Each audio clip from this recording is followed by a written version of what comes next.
Every December, the same question rises again. Is Christmas actually biblical, or is it a tradition the church blindly inherited? Some Christians celebrate it with great joy. Others reject it with deep conviction. And both sides believe they are honoring God. So tonight, I am not here to attack people. I am not here to defend emotions. I am here to open the Bible calmly and ask one honest question. What does the scripture actually allow, and what does it actually forbid? Because this debate is not about trees, it is not about lights, it is not about gifts, it is about authority. Who decides how God is honored, God's word or human tradition? To answer this question honestly, we must separate three things that are often confused: the birth of Christ, the date of the birth, and the modern holiday.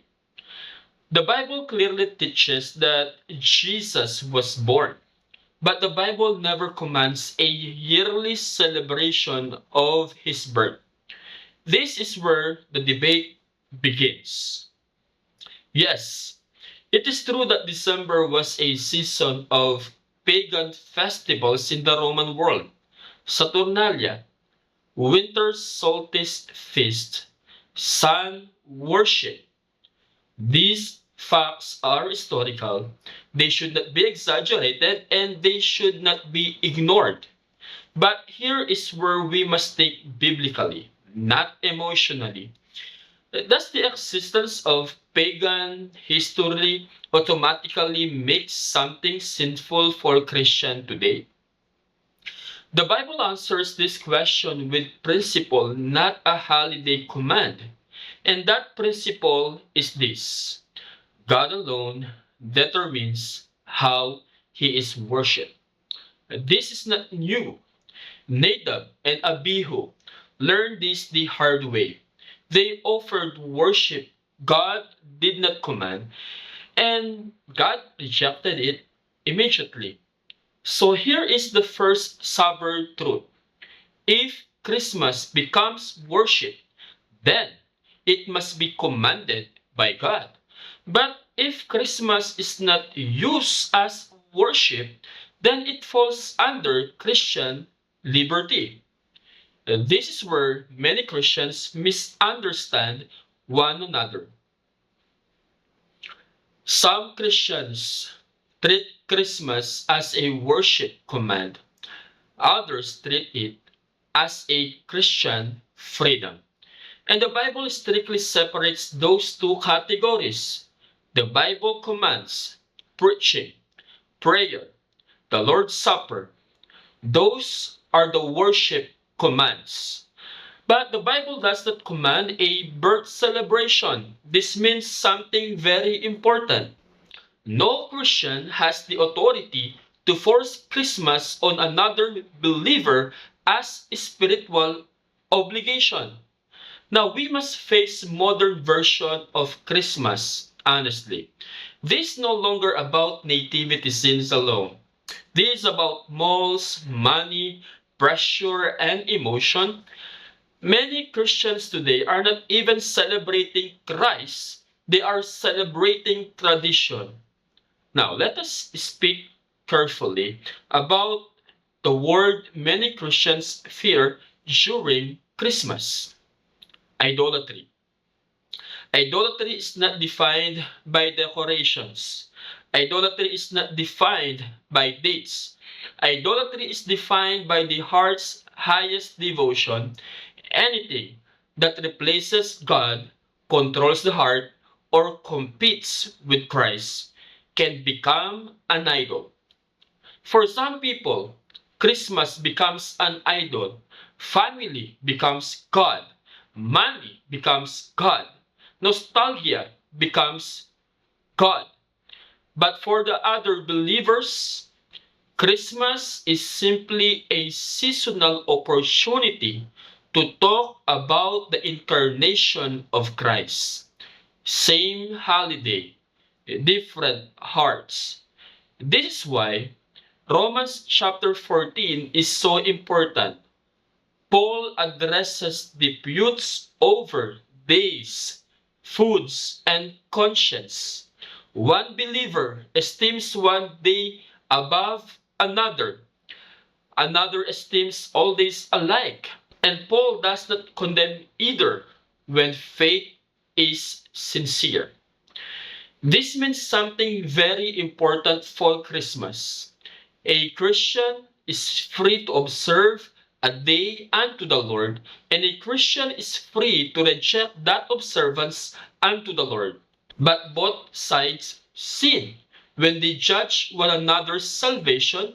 If you condemn a believer who celebrates Christ in good conscience, you step outside your authority.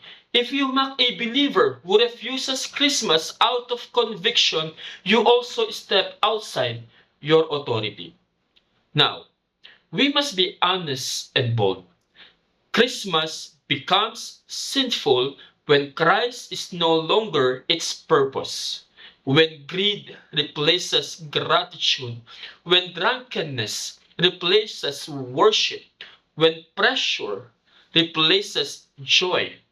At that point, the issue is no longer a date. The issue is the heart. You do not need pagan history to make Christmas sinful. You only need unchecked flesh. Now, this may surprise some people.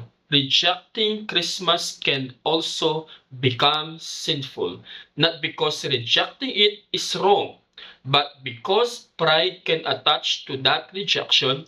When a believer begins to believe, I am more holy because I abstain, the flesh has already entered. Paul warned against this kind of false humility. Self-made religion is still idolatry. Now, we must speak about the tree, the most debated object in December. Some say the tree is pagan by origin. Some say it is neutral decoration. Here is the biblical answer.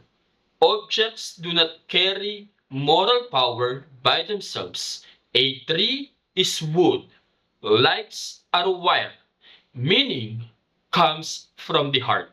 If a tree becomes an object of devotion, tear it down. If a tree is merely background decoration, it holds no moral weight. Now, hear this carefully. The conscience is not ruled by crowds. If your conscience cannot participate in Christmas, then do not violate it.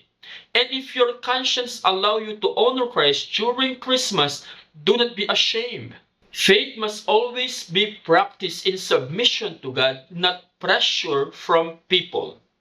Now, we arrive at the most important truth of all. If we miss this, then the entire Christmas debate becomes meaningless. The Bible never commands us to celebrate a date, but it does command us to believe in a Savior. Jesus did not come into the world to inspire traditions. He did not come to create holidays. He came to save sinners.